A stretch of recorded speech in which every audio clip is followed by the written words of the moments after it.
Hi there, Sanbonani Molweni. Welcome to Fix channel. If you're new here, please subscribe before the end of the video. If returning, thank you for love and support. I appreciate you. Into encane le engizoyisho kodwa ke ngithathe kuthando nesithembu o ama-comments la ashiwo abantu ngomangwabe unumber 4 kababa Mseleku nkosikazi. So kubantu ababuka ishow noma abalandela ishow Uthando Nes'thembu, ngicabanga ukuthi bayazi ukuthi uMangwabe nobaba Mseleku bebelokhu bengashayisani kahle kwishow. Kunento ke ngeke ngiyibuze kubantu noma ngithi ngiyibuze last year ngiyibuze ngesikhathi kuphela useason 5 ukuthi mawubheka Uthando Nes'thembu yini oyifundile, kungaba kumayelana nesithembu, kumayelana nothando, mayelana nefamily noma ngabe isiphi ke isifundo osifundile kwishow. Angeke mhlambe kube ukuthi ke ufunde mhlambe ngesithembu kuphela, because bakhona abantu abangasithandi isithembu, nami ngingomunye isithembu angisithandi, but ngifundile ukuthi isithembu sangena kanjani ukuze nje kube khona isithembu. Ngifunda kubantu abahlukahlukene. Nansi-ke into, uMangwabe njengoba bekulokhu kunomsindo phakathi kwakhe nobaba Mseleku, so maningi ama-page abhala ngaye, gossip pages noma nje-ke lama-entertainment pages labantu abenza ama-updates ukuthi kwenzakalani. Kube nosisi othi, ngizothi usisi ya ngicabanga kanjalo ukuthi ngiqinile ukuthi ngihambe ngiyovula i-profile yakhe ngifunde, athi uMangwabe ushintshe impilo yakhe, athi kukhulu engikwenzele uMangwabe ukushintsha impilo yami, ubhale kanjalo. So lo sisi mayisabhala ukuthi uMangwabe ushintshe impilo yakhe akakachazi ukuthi kanjani. Kube nabantu ababona le comment baphendule bethi uMangwabe nobaba Mseleku basathandana, bashadile futhi ngeke baze behlukane, ba-happy, bahleli ndawonye. Yamuzwa lo phendulayo? Ophezulu uthe uMangwabe ungisize kakhulu, ushintshe impilo yami, angeke azi because abanye vele osaziwayo masibabuka benza izinto ezithinta abantu noma ezigqugquzela abantu, abanye uzothola ukuthi abakwazi ukuthi bevule kuwona wonke lama-page, because amanye ama-page esibhala kuwona sibhale ezinye izinto ey'negative, kokunye sibhale ezi-positive, kanjalo.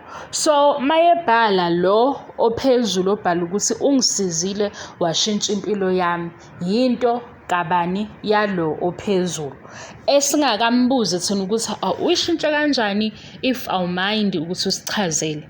Lo ongezansi uzothi nizohlukana nabantu benu, nizoshiya amadoda enu, uzophuma emshadweni, azibale izinto. Niyenzelani lento? Niyenzelani lento serious? Ngifuna ukwazi niyenzelani. Uma sebalile le engiyikhuzayo, uyichaza kanjani indaba yomuntu ungayazi? Mawungayizwa awubuzi ngani ukuthi sisi uqonda ukuthini mawuthi ushintsha impilo yami? Asho kusisi, no, mina bengasafuni ukufunda, ngakhathala ngoba sengizitshela ukuthi ngimdala. Mangibheka uMangwabe sicishe silingane. Mangibheka uMangwabe mhlawumbe uphila impilo enjengeyami, unabantwana, unkosikazi, kodwa awakwazi ukuthi afunde, akwazi ukuthi abhalansise impilo. Ngifunde lokho. Awakayizwe leyo ndaba leyo, already usunezinto eziningi ozibekayo. Awazi futhi ukuthi kulo sisi oshoyo ukuthi ungisize washintsha impilo yami ubekhuluma ngesimo esithini. Ukwenzelani lokho? Niyenzelani leyo nto leyo? Aqhubeke lo, ubone ukuthi yazi abantu sometimes niyabhora, niyabhora. Hayi ngeke. Umile ekutheni lo sisi uyadivosa, le divorce yaziwe uyena kuphela ngoba uyamphendula phela, uyomchazelayo manje, umchazela ngempilo yakhe, uthi wena uzoshiya umkhwenyana wakho, uzodivosa, udlala abantu, kunjani. Hayibo, Social media, hayi niyaxambukela ngesinye isikhathi angazi ukuthi lento ibizwa ngani. Sengiyakuchazela-ke manje, ake ngibuyeleke emgqeni nami ngisho. Usisi lo Mangwabe ushintshe impilo yakhe, ubalile-ke ukuthi izinto azenzile zamgqugquzela yile yokufunda nale yebhizinisi. Akakaze lo sisi ekhuluma indaba yokuthi nje mhlampe ube kwi-relationship ebhedayo wase-ke wafuna ukuphuma ngoba elobeza uMangwabe ethi uzoshiya uMseleku. No, uyichazile into ukuthi isikole naye akwazile ukuthi wabona ukuthi hayibo, amanye amakhosikazi noma eshadile awahlali phansi, abanye bayashada kodwa beyikhumbula ukuthi hayibo, nami nginezinto engifisa ukuthi ngibe nazo egameni lami, nami nginamaphupho ami. Angisho ukuthi uma ngibala lokho ngoba ngigxeka osisi bethu abashadile kwase kutholakala ukuthi bona bazogada, alikho kahle lelo lithi bazogada ikhaya, bazobheka izinto ekhaya. Labo thola ukuthi uhlobo lomshado abakubona noma indlela yokusebenza iyabavumela ukuthi bebe sekhaya. Angisho futhi ukuthi mhlampe novele wangena kwenye indawo wangafunda, ngigxeka lokho. Ngibala la ukuthi lo sisi othi uMangwabe ushintshe impilo yakhe umgqugquzela ukuthi afunde, azenzele izinto zakhe, noma esemshadweni kodwa usawusiphe mangabe usiphe. Ngoba ungena emshadweni akusho ukuthi i-relationship nomshado ngikufake konke ngoba mase ngisemshadweni sengathi ngiyabandlulula. Ukuthandana nomuntu akusho ukuthi manje wena sekumele ubambe eyakhe i-vision kuphela.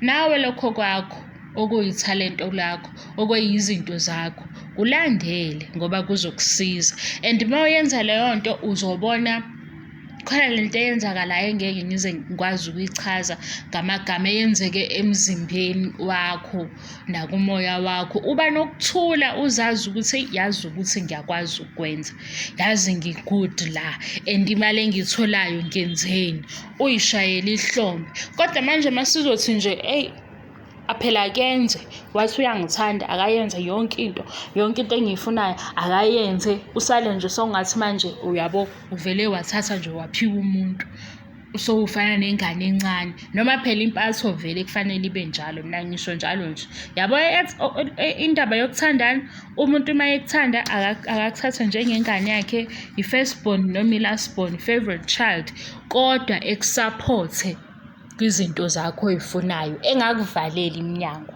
Ukuthi abanye obhuti baba nomona, ngazi ukuthi yini, abanye abafuni ukuthi edlule unkosikazi. Uthola ukuthi unkosikazi uhlakaniphile, uyamdiscourage kodwa akaboni, wenzela ukuthi babe kwi-level eyodwa oyena abe phezulu.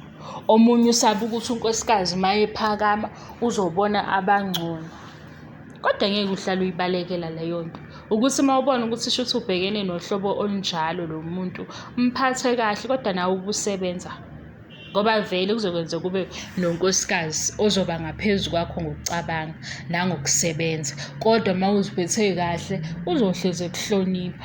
Yazi angazi ukuthi ngifike kanjani la. Into yami bengithi lento le yabantu ukuthatha isitori somuntu owenze ngathi sowazi kangcono ngaphezu kwami, iyinkinga. Ngoba mina mangizosuke ngithi nje sengithatha indaba yalo sisi ngenza isibonelo, mangizosuke ngithi mina uMangwabe ushintshe impilo yami, okokuqala lokho. Mase ngisushintshe impilo yami, wena ngoba ubuka Uthando Nes'thembu mase uthi wena usushiya umyeni wakho, ngikubalephi lokho? Angaze ngize ngikubale. Kodwa masungibuza ngoba ufuna ukwazi ukuthi ngikhuluma ngani, ngingenankinga yokukuchazela, ngizosho ukuthi hayi, esikoleni ngafunda ngashiya, ngathi sengizwa ukuthi hayibo, abantu abalingana nami bayaqhubeka bayafunda, ngathi angingasali. Uyabo, lento engihlele ngisho ukuthi omunye umona muhle, lo mona omuhle lo ukhalela ukuthi wenze kahle, hhayi lo mona lo wokuthi awufuni omunye abe nakho.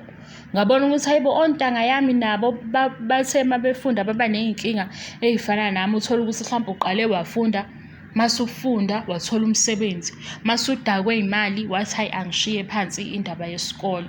Usuthi uyabheka endaweni ofuna ukungena kuyona vele kuthiwe nje kufuneka u-level bani, kufuneka i-degree. usubona ukuthi phela sewuyijwayele le mali le yakwenza ukuthi ungasaqhubeki nokufunda. Manje ngoba usuyijwayele ayisakwazi ukuthi ikwenzele ushintsho, usufuna imali eningi. Yenze njani-ke manje? Lungisa lezi zinto okufanele ukuthi uyilungise ukuze uzokhwalifaya kulezi ndawo kufanele ukuthi ungene kuzona. Noma ngabe kuthiwa kuyabrayibwa-ke ngoba ama-bribe ayasebenza no-connection, kodwa isitifiketi sakho siyakubeka kuleli ofisi ofuna ukungena kulona. Ngoba phela manje ukuthi wena uzongena ngo-connection, mase kulandelwa amaphepha uzophuma uhlekwa abantu, ngoba iphepha lakho lizosho ukuthi akufanele ngabe uhleli kuleli ofisi.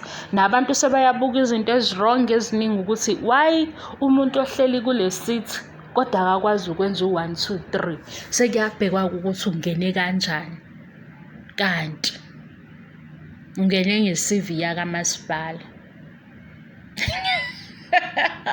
Ngiyadlala, yo guys, I miss you. Ngiyafisa ukuthi ngenza amavidiyo ngokuzimisela, kodwa nje kuyaphithizela ezweni lani, niyabona nesikhathi naso siyaphithizela.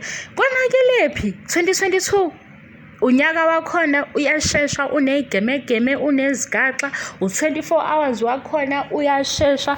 Angisayiphathi-ke ka-president.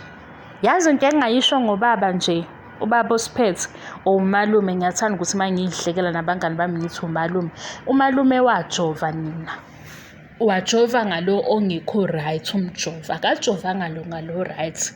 Izinto azenzayo ngoba phela kuzothiwa ngiyanqena ukwenza amavidiyo ngoba kuvele kuthiwe vele ma wase-KZN uzosho izinto eziseceleni ngomalume. Umalume sibe nethemba, sizwile ukuthi kuzani ezofika naye. Ngiyancela futhi ukungena into details kulezo zinto ngoba yazini abantu bayathatha into oyisho iqondile beyiphenduphendule, kodwa nje umalume mina senginihlebela, wajova yena ngalona wrong umjovo, ngeke izinto azenzayo. Yazi kuke kuthi kubucayi mina ngaleso sikhathi ngithi umalume shem uzomelwa inhliziyo. Kuvele ividiyo umalume ehleka. Angisho ukuthi engahleki, uyabo iposition akuyona inkulu, and makwenzeka izinto ey'nganeni zakhe ngoba sizothi siyiy'ngane zakhe, mase kuba khona umuntu opitshiza ividiyo aputshuze ividiyo ehleka. Uyayibona leyo nto ukuthi iba wrong kangakanani? Okungenani kumele ingabonakali ividiyo ukuthi-ke ubehleka. Ongcono sisale nalokho sithi hayi yabo naye uyafa la ekhona, umela inhliziyo, izinto azihambi kahle ezweni. Kodwa sivele sibona amavidiyo ehleka, hayibo, sibona amavidiyo edlala nezinja. Yabo nje into ongasayiqonda ukuthi kwenzakalani ungaphakathi khona kuleli lizwe siphila kulona, noma uyazazi kahle ukuthi uwumholi. Angazi-ke nakhona ngifike kanjani la, kodwa ningaxabani-ke nami Nkosi yami, ngibuye ngiy'phaphalazele nami, ngibuye nje sengikhuluma izinto ey'ningi, kodwa bengisho ukuthi mina iyekeni lento yokuphaphela abantu. Umuntu uma ekhuluma into ongayiqondi, ongayizwa, buza, futhi ungafuni ukuthatha isitori somunye umuntu usenze sakho. Usisi ubeshilo ukuthi uMangwabe washintsha impilo yakhe ngoba umgqugquzelile ukuthi abuyele esikoleni, aqale nebhizinisi. Naye usewumuntu wesifazane onezinto zakhe. Zange akhulume ngedivorce, zange futhi athi mhlampe lokho bekumjabulisa. Akafani phela nami, mina ngi-toxic mina. Mina uMangwabe mayiseqala nje edelelo ubaba Mseleku lapha yangisho ngithi sure labo mama labo baba Mseleku esihlele bakhalisa kumnakwethu naye akayizwe lento abamziswa yona. Yabo nje mase kuthiwa uMangwabe no-Ben 10 ngithi yes, lento baba Mseleku ahambe ingqongqozela emzini yabantu ethi isibindi uyabulala, isibindi uyaphilisa. Naye akabe nesibindi phela, awunkosikazi edila naye kancane. Ngiyadlala nina. Ngizoze ngingithathe wrong. Please do subscribe if you haven't subscribed. Hayibo, leli gama kwakuyigama lini lo subscribe? Alikho elinye igama esingalisho ukuthi subscribe ngoba alibizeki kahle. Hayi alibizeki kahle leli ligoqa ulimi. Bye.